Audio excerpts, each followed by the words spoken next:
Morning friends, आज हम national income and related aggregates के बारे में पढ़ेंगे। इससे पहले वीडियो नंबर 5 में हमने जाना था कि नॉर्मल रेजिडेंट्स क्या होते हैं, डोमेस्टिक टेरिटरी क्या होती है, ग्रॉस और नेट के बारे में हमने जान लिया है।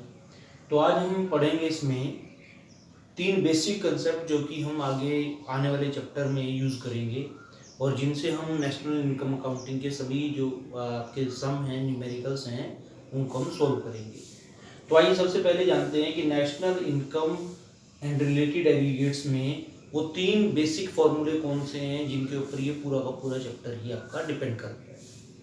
तो सबसे पहला आपके पास domestic income and national income. The first formula which you must know the difference between domestic income and national income। दूसरा कंसेप्ट है ग्रॉस एंड नेट कंसेप्ट और तीसरा कंसेप्ट है domestic product at factor cost and eight market price. तो इन तीनों के बारे में हम वन बाय वन करके जानने की कोशिश करते हैं। तो आप ध्यान से देखिए, ध्यान से सुनिए। सबसे पहले डोमेस्टिक और नेशनल कंसेप्ट। डोमेस्टिक इनकम जो होती है, हमने पहले ही बात की थी कि डोमेस्टिक टेरिटरी, इकोनॉमिक टेरिटरी एक ऐसी टेरिटरी होती है जोग्राफिकल, जो कि उस देश की गवर्नमेंट उस चीज़ को एडमिनिस्टर करती है और उसके अंदर पर्सन्स, गुड्स और जो कैपिटल है वो फ्रीली मूव कर सकती है। तो ये आपकी डोमेस्टिक टेरिटरी का एग्जाम्पल था। लेकिन डोमेस्टिक टेरिटरी में केवल हम अपने टेरिटरी के अंदर आने वाली चीज़ों को ही शामिल करते हैं, जबकि हमारे कुछ लोग ऐसे भी हैं जो कि हमारे देश के रेजिडेंट्स हैं, वो हमारे देश में उनकी इकोनॉमिक इंटरेस्ट लाई करते हैं, they are earning a lot in the abroad countries. और उन लोगों की इनकम को भी जब हम शामिल करेंगे तभी जाकर के हमारी डोमेस्टिक इनकम से किसमें कन्वर्ट हो पाएगी, नेशनल इनकम में कन्वर्ट हो पाएगी। तो देखिए, सबसे पहले इसके लिए जो कंसेप्ट है वो है NFIA। NFIA का मतलब है net factor income from abroad, net factor income from abroad। the word is net।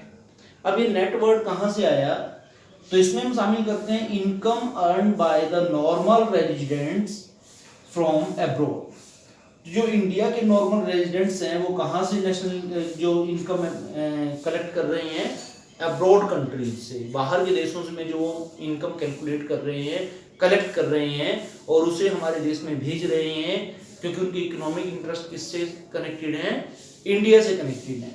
तो इसीलिए वो क्या है आपके नेशनल इनकम की अकाउंटिंग में फॉरेन से इनफ्लो है हमारी इकोनॉमी की तरफ। लेकिन कुछ लोग ऐसे भी तो हैं जो भारत में रह रहे हैं, लेकिन हैं वो किसी और देश के, उनकी इकोनॉमिक इंटरेस्ट किसी दूसरे देश में है। फॉर एग्जाम्पल, भारत और नेपाल की बॉर्डर पे बहुत से नेपाली माइग्रेंट्स क्या करते हैं, इंडिया में आकर के वो सुबह सुबह आ जाते हैं, काम करते हैं और फिर वापस at the end of the day वो वापस चले जाते हैं अपने नेपाल में, और उनके इकोनॉमिक इंटरेस्ट नेपाल से ही कनेक्टेड है।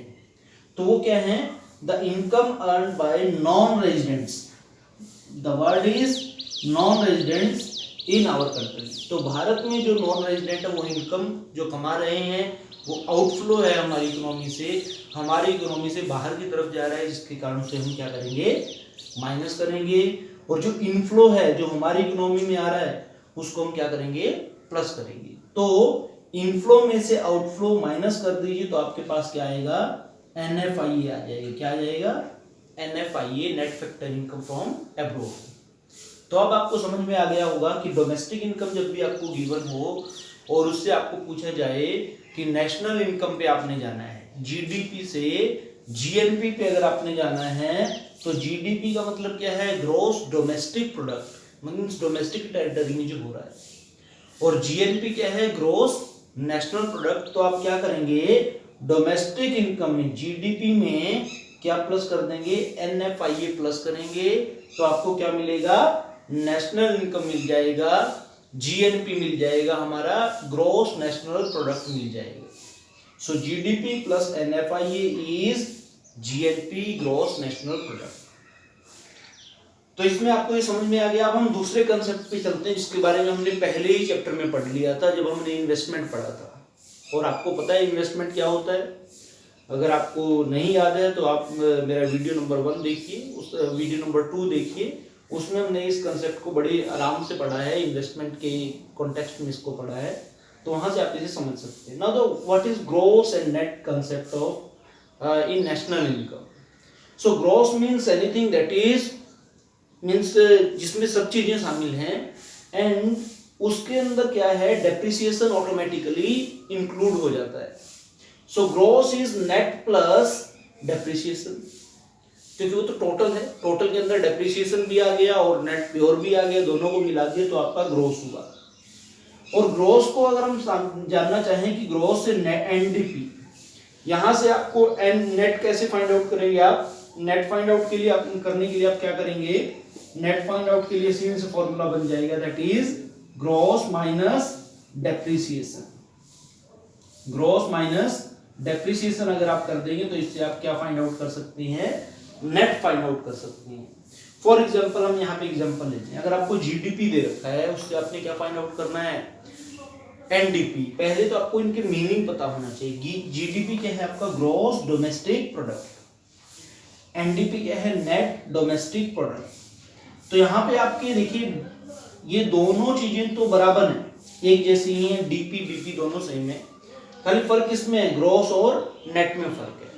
तो ग्रॉस से नेट पे जाने के लिए अगर आपको जीडीपी गिवन है और आपने क्या फाइंड आउट करना है, एनडीपी को आपने फाइंड आउट करना है, तो ग्रॉस में से क्या माइनस कर देंगे हम, ग्रॉस में से अगर हम डेप्रिसिएशन को माइनस कर देंगे तो आपके पास क्या आ जाएगा, ग्रॉस में से डेप्रिसिएशन माइनस करने पे आपको मिल जाएगा एनडीपी। एनडीपी में एन क्या है, एन मींस नेट, और यहां से हमने ग्रॉस और नेट को समझ लिया।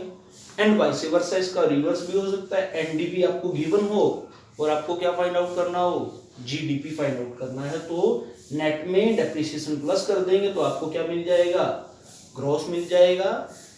ठीक है, तो ये आपका दूसरा कंसेप्ट हमारा क्लियर हुआ ग्रॉस और नेट में। Now the third one, and which is most important, that is the domestic product at factor cost and at market price। इसे समझना हमारे लिए बहुत जरूरी है, और इसको समझने के लिए मैंने बड़ा मतलब अच्छे से इसको समझाने का प्रयास मैं आपके सामने करने वाला हूँ। तो आइए हम पढ़ते हैं इसमें। बेसिकली फैक्टर कॉस्ट क्या है, फैक्टर कॉस्ट है जो हमारे फैक्टर्स ऑफ प्रोडक्शन, जहाँ पे जो वो अपना फैक्टर सर्विसेज दे रहे हैं, तो बदले में जो जितना भी उस पर खर्च आ रहा है, फैक्टर सर्विसेज को यूज करने में जो खर्च आ रहा है वो आपका क्या है, फैक्टर कॉस्ट है।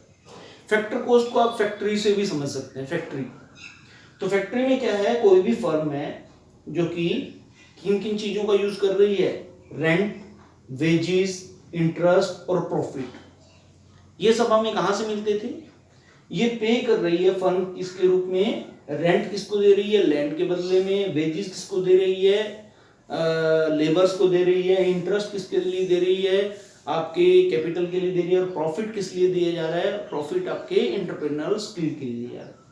तो फर्म ये सभी चीजें क्या कर रही है, पे कर रही है। और फर्म जब इन सब चीजों को पे करती है तो उसकी कॉस्ट हुई, तो वो क्या है, उसकी कॉस्ट है।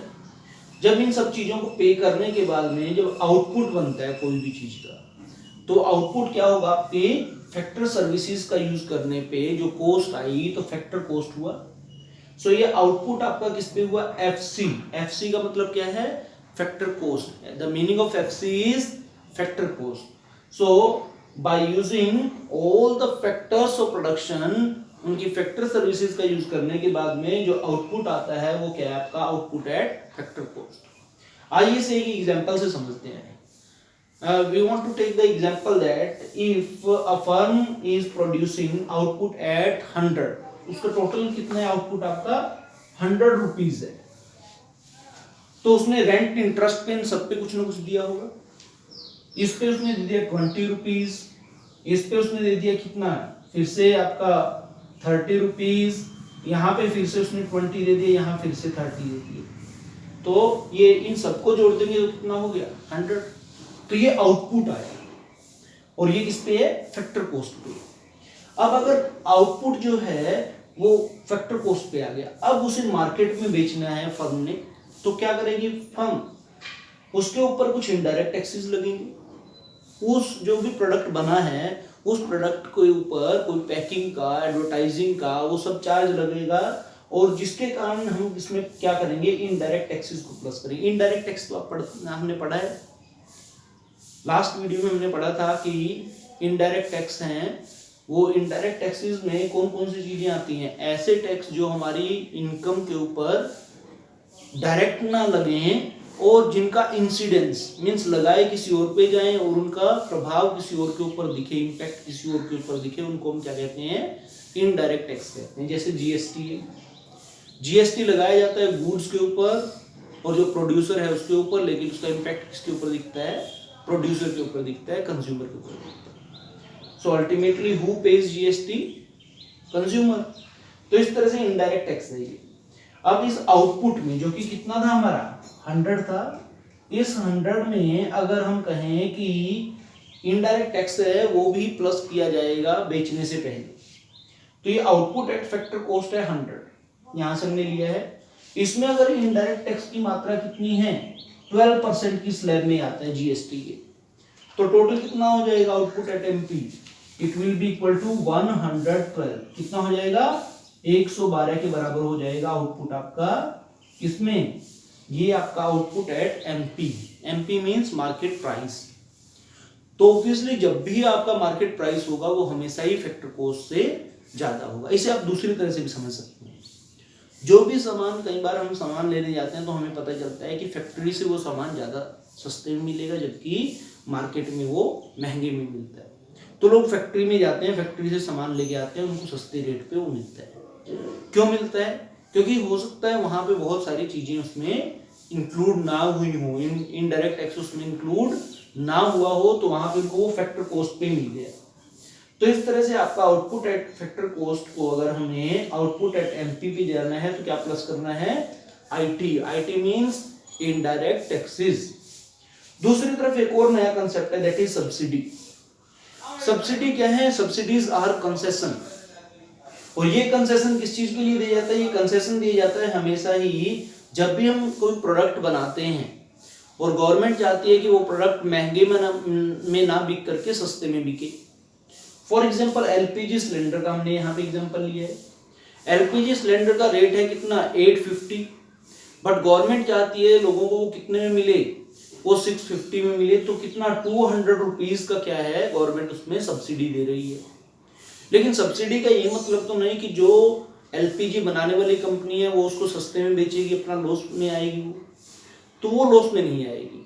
तो उसका जो लॉस है, जो 200 रुपीज का जो उसका लॉस है, वो कौन कंपनसेट करेगी, वो गवर्नमेंट कंपनसेट करेगी। और गवर्नमेंट सब्सिडी क्यों देती है, पब्लिक वेलफेयर के लिए। जहां पे गवर्नमेंट को लगता है कि ज्यादा से ज्यादा लोगों का भला होना चाहिए तो वहां पे गवर्नमेंट सब्सिडी देती है। फॉर एग्जांपल फार्मर्स को सब्सिडी मिलती है, देन स्मॉल स्केल इंडस्ट्रीज को सब्सिडी मिलती है। Time to time government subsidy को देती रहती है जहां भी उसे लगता है कि यहाँ पे पब्लिक वेलफेयर की जरूरत है। तो अगर हम आउटपुट में सपोज कीजिए आउटपुट कितना है, 100 रुपीज का उसका आउटपुट है फैक्टर कॉस्ट पे। कोई भी कंपनी है उसका आउटपुट कितने का है, 100 रुपीज का है, और गवर्नमेंट चाहती है कि वो जो चीज है, वो जो भी गुड है वो कितने में बिके, मार्केट में भी बिके वो ओनली 60 रुपीज में। कितने में, 60 रुपीज। तो 100 की वो है फैक्टर कॉस्ट पे और 60 में उसे बेचना चाहती है गवर्नमेंट। तो इसका मतलब 100 से अगर 60 में बेचना है तो कितने का सब्सिडी देना पड़ेगा, 100 माइनस 40, तो 40 रुपीज का अगर सब्सिडी देंगे तभी जाकर के वो 60 में बिक पाएगी मार्केट में, अदरवाइज ऐसा पॉसिबल नहीं है। तो कह सकते हैं कि जब भी आपका सब्सिडी होगा तो सब्सिडी हमेशा ही हमने क्या करना है, माइनस करना है। किसमें से, आउटपुट में एट फैक्टर कॉस्ट में से सब्सिडी को माइनस करेंगे तो आपके पास आउटपुट एट मार्केट प्राइस आ जाएगा। इन दोनों को जोड़ दें, इनडायरेक्ट टैक्स और सब्सिडी को जोड़ दें तो हमारे पास बनता है एनआईटी। एनआईटी क्या होता है, नेट इनडायरेक्ट टैक्सेस। एनआईटी का फॉर्मूला क्या है, एनआईटी में हम इनडायरेक्ट टैक्सेस माइनस सब्सिडी कर देते हैं, क्योंकि ज्यादातर हमारी इकोनॉमी में इनडायरेक्ट टैक्स है। हमारी इकोनॉमी में ज्यादा इनडायरेक्ट टैक्सेस हैं और सब्सिडी बहुत कम कमोडिटीज पे गवर्नमेंट देती है, तो उसी वजह से इनडायरेक्ट टैक्सेस की मात्रा हमेशा ही ज्यादा रहती है। सो इनडायरेक्ट टैक्सेस माइनस सब्सिडी अगर हम कर देते तो हमारे पास क्या आता है, नेट इनडायरेक्ट टैक्स आ जाते हैं। नेट इनडायरेक्ट टैक्स आ जाते हैं, इसको हम क्या कहते हैं, एनआईटी। क्या कहते हैं इसको हम, एनआईटी कहते हैं, नेट इनडायरेक्ट टैक्सेस। तो जब भी हमें फैक्टर कॉस्ट से मार्केट प्राइस पे जाना है तो हमारा फॉर्मूला क्या बना, फैक्टर कॉस्ट प्लस एनआईटी। तो हम कहां पहुंच जाएंगे, मार्केट प्राइस पे पहुंच जाएंगे। और अगर आपको मार्केट प्राइस से फैक्टर कॉस्ट पे आना है तो आप क्या करेंगे, मार्केट प्राइस माइनस एनआईटी, तो आप कहां पहुंच जाएंगे, फैक्टर कॉस्ट पे पहुंच जाएंगे। फैक्टर कॉस्ट हमेशा ही मार्केट प्राइस से कम होता है, ये भी बात आपको ध्यान में रखनी चाहिए। तो इस तरह से आपने देखा ये तीन कंसेप्ट, आपका डोमेस्टिक एंड नेशनल इनकम का क्या फर्क है, एनएफआईए प्लस करेंगे तो आपका नेशनल इनकम आ जाएगा। ग्रॉस और नेट में क्या फर्क है, ग्रॉस में से डेप्रिसिएशन माइनस करेंगे तो नेट आ जाएगा। Domestic product at factor cost और मार्केट प्राइस में क्या फर्क है, तो फैक्टर कॉस्ट में अगर हम एनआईटी प्लस करेंगे तो आपका क्या आ जाएगा, एमपी आ जाएगा, मार्केट प्राइस आ जाएगा। तो ये तीन कंसेप्ट आपको याद रखने हैं अच्छी तरह से, उनका हम यूज करेंगे time to time different types of sum को सोल्व करने के लिए। तो आइए एक एग्जांपल हम करते हैं आज में। एग्जांपल क्या है आपके सामने, एग्जांपल है कि हम एक इसमें ले लेते हैं कि किसी को भी सपोज कीजिए आपको जीडीपी है, सपोज कीजिए आपको क्या दिया है, जीडीपी एट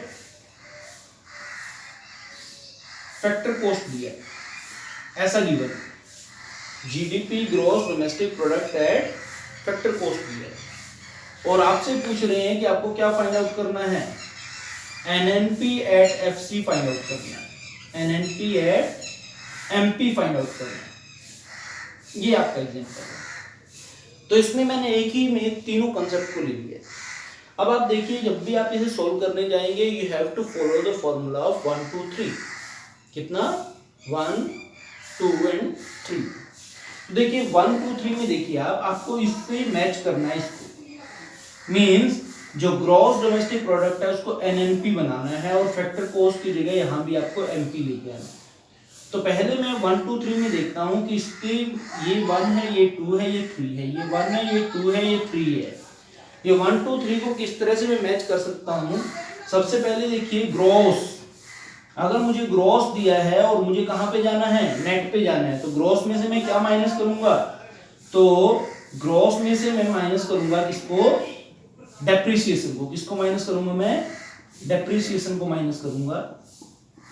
तो ये मेरे पास ग्रॉस चेंज हो गया, किसमें, नेट में चेंज हो गया। तो इसे कैसे बना सकते हैं, पहला कंसेप्ट हमने यूज कर लिया ग्रॉस में से नेट पे जाने के लिए। दूसरा कंसेप्ट है डोमेस्टिक से अगर मुझे नेशनल पे जाना है तो मैं क्या प्लस करूंगा, डोमेस्टिक से नेशनल पे जाने के लिए मैं डोमेस्टिक इनकम प्लस एनएफआईए करूंगा। क्या, NFIA, net factor income from abroad. ये मैं दूसरा कंसेप्ट यूज कर सकता हूं। Then it is third one is, अब देखिए आपका ये ग्रॉस चेंज हो गया, नेट में डोमेस्टिक चेंज हो गया, आपके नेशनल में प्रोडक्ट की जगह प्रोडक्ट है, फैक्टर कॉस्ट की जगह हमें क्या चाहिए, आपका मार्केट प्राइस चाहिए। और अभी हमने पढ़ा है क्या, फैक्टर कॉस्ट को अगर मुझे किसमें चेंज करना है, मार्केट प्राइस में चेंज करना है, तो मैं क्या प्लस करूंगा, एनआईटी, फैक्टर कॉस्ट प्लस ये चेंज करने के बाद मुझे क्या मिल जाएगा, एमपी मिल जाएगा। तो ये मेरा फॉर्मूला बन गया। इस तरह से तो कह सकते हैं अगर मुझे किस पे जाना है, NDP NNP at FC find out करना है, NNP at MP find out करना है, तो मैं क्या करूंगा, सबसे पहले मैं जीडीपी एट एफसी में से क्या माइनस करूंगा, डेप्रिसिएशन। डेप्रिसिएशन माइनस करने के बाद में जो मेरे पास आएगा उसमें मैं क्या प्लस करूंगा, आपका एनएफआईए। क्या प्लस करेंगे इसमें हम, एनएफआईए। और लास्ट में क्या प्लस करेंगे इसमें, एनआईटी को प्लस कर देंगे। तो इस तरह से आपका पूरा फॉर्मूला बन गया। तो आप